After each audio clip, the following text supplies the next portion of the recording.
बाहुबली नेता अनंत सिंह का खास माना जाता है।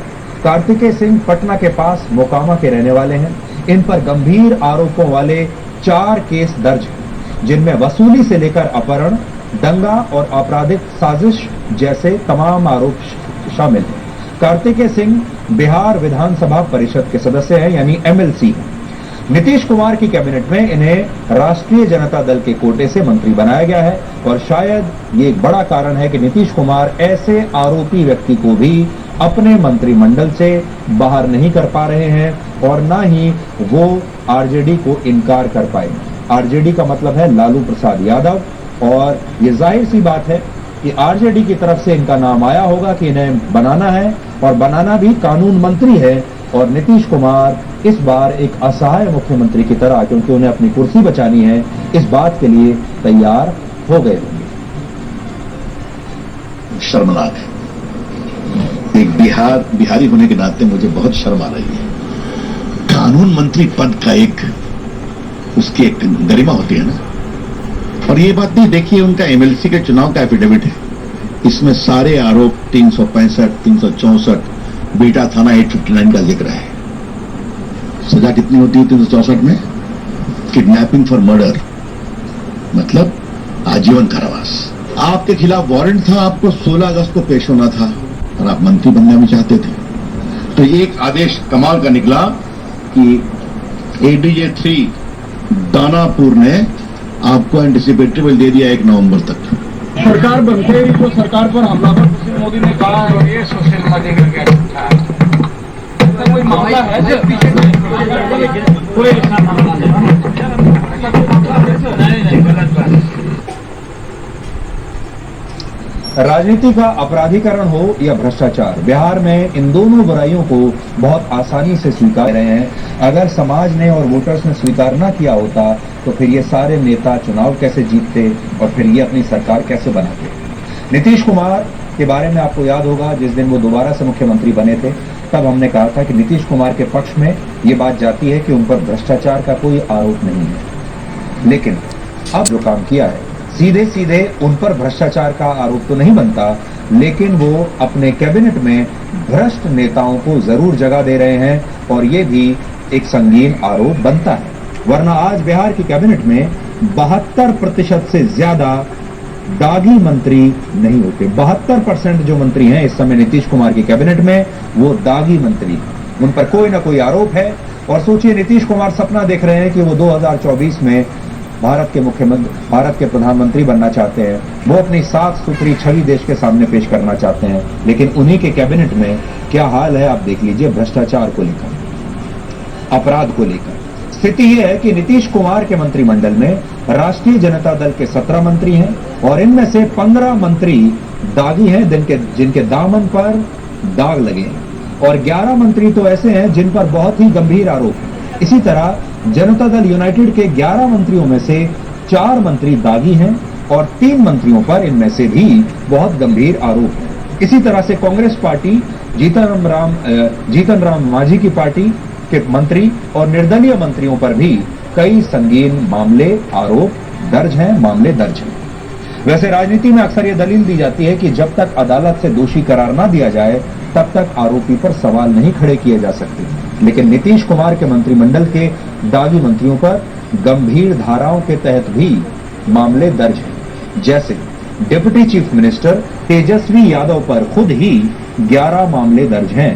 तेजस्वी यादव यानी डिप्टी चीफ मिनिस्टर और लालू यादव के पुत्र, जिनमें से 4 क्रिमिनल केस हैं उनके ऊपर। इसी तरह उनके बड़े भाई तेज प्रताप यादव, वो भी इस कैबिनेट में मंत्री हैं, उन पर भी 4 केस दर्ज हैं, जो कि दहेज प्रताड़ना के केस हैं। और उसके अलावा कैबिनेट में शामिल कम से कम 11 मंत्रियों पर भी संगीन आरोपों में केस दर्ज है। जनता दल यूनाइटेड का तो एक ऐसा मंत्री भी है जिस पर 24 केस दर्ज हैं और इस मंत्री का नाम है जमा खान। इन्हीं आंकड़ों से अनुमान लगाया जा सकता है कि बिहार की राजनीति में अपराध और अपराधियों का कितना बड़ा हस्तक्षेप है। लेकिन ये मुसीबत सिर्फ बिहार की नहीं है।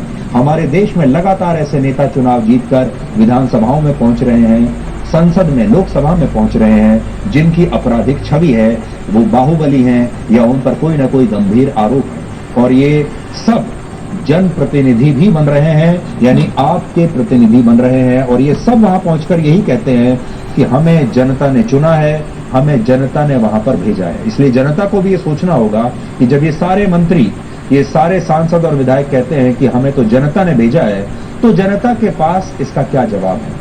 अब ये सरकार में भी शामिल हो रहे हैं, और उदाहरण के तौर पर आपको मौजूदा संसद के आंकड़े बताएं तो इस समय लोकसभा के 539 सांसदों में से 233 सांसद ऐसे हैं जिन पर आपराधिक मामले दर्ज हैं, और इसमें सभी दलों के सांसद हैं। सबसे अधिक जेडीयू यानी नीतीश कुमार की पार्टी के ही 81% सांसदों पर आपराधिक मामले दर्ज हैं। ऐसा लगता है कि बिहार में बड़ा नेता बनने के लिए आपराधिक मामला दर्ज होना बहुत जरूरी है, और ऐसे लोग ही या फिर राजनीति में जा रहे हैं जो कि इस पृष्ठभूमि के होते हैं, जो बाहुबली होते हैं। इसके बाद कांग्रेस के 57%, डीएमके के 43%, टीएमसी के 41% और बीजेपी के 39% सांसद ऐसे हैं जिन पर आपराधिक केस दर्ज है। और फिर भी हमारे देश के तमाम नेता कहते हैं, लोगों से अपील करते हैं कि हम चाहते हैं कि साफ सुथरी छवि के लोग राजनीति में आए, हम चाहते हैं कि जो मेधावी लोग हैं, साफ सुथरी छवि के लोग हैं, टैलेंटेड लोग हैं, युवा हैं, वो राजनीति में आए। लेकिन अब आप सोचिए, इस भीड़ के अंदर कोई भी शरीफ आदमी कैसे आ सकता है।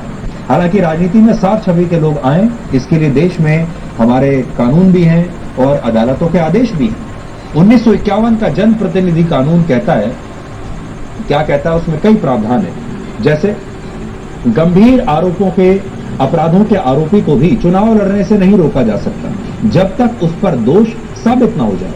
अदालत से दोषी व्यक्ति चुनाव नहीं लड़ सकता जिसमें 2 वर्ष से अधिक की सजा हो, और अगर किसी जनप्रतिनिधि को 2 वर्ष से अधिक की सजा मिलती है तो उनका निर्वाचन भी रद्द हो जाता है। हालांकि दोषी जनप्रतिनिधि को भी ऊपरी अदालत में अर्जी देने के लिए 3 महीने का वक्त दिया जाता है। यानी कानून हमारे देश में है भी, लेकिन उनमें लूप होल्स भी इतने ज्यादा हैं कि हमारे देश में बड़े से बड़े अपराधी जो हैं वो भी इन कानूनों में जो लूप होल्स मौजूद हैं, जो चोर दरवाजे इन कानूनों के अंदर मौजूद हैं, उनका फायदा उठाकर बड़े बड़े अपराधी दोबारा से सांसद बन जाते हैं, विधानसभा में पहुंच जाते हैं और फिर मंत्री भी बन जाते हैं। यानी हमारा देश का जो कानून है वो पहले रोकता है, रोकने के कानून भी है हमारे देश में, और फिर चुपके से एक चोर गली भी उन्हें दे देता है कि इस चोर गली से अगर आप निकल जाएंगे तो आपका कोई कुछ नहीं बिगाड़ेगा, और उसी का फायदा ये सारे नेता उठाते हैं। बड़ा सवाल यह है कि हमारे देश में अपराधी नेताओं और भ्रष्टाचारियों को समाज भी बहुत सहर्ष रूप से स्वीकार कर लेता है। हमारे देश में भ्रष्ट और आपराधिक छवि वाले नेताओं का महिमा मंडन क्यों किया जाता है, ये एक बहुत बड़ी समस्या हमारे देश की है। और अब तो हमें आजाद हुए 75 वर्ष हो चुके हैं। अब हमें अपने इन राजनीतिक तौर तरीकों को बदलना होगा, और यही चिंता प्रधानमंत्री नरेंद्र मोदी ने अभी हाल ही में जताई है, जब 15 अगस्त पर लाल किले से उन्होंने अपने भाषण में कहा था कि भ्रष्टाचार से लड़ने के लिए नफरत की हद तक जाना होगा। आपको आज एक बार फिर से प्रधानमंत्री मोदी की वो बात सुननी चाहिए जो खास तौर पर उन्होंने भ्रष्टाचारियों के लिए कही थी, और ऐसे लोगों के लिए कही थी जो अपराधी हैं, भ्रष्टाचारी हैं और राजनीति में सक्रिय हैं। कि आज देश में भ्रष्टाचार के प्रति नफरत तो दिखती है, व्यक्त भी होती है, लेकिन कभी कभी भ्रष्टाचारियों के प्रति उदारता बरती जाती है। किसी भी देश में ये शोभा नहीं देगा।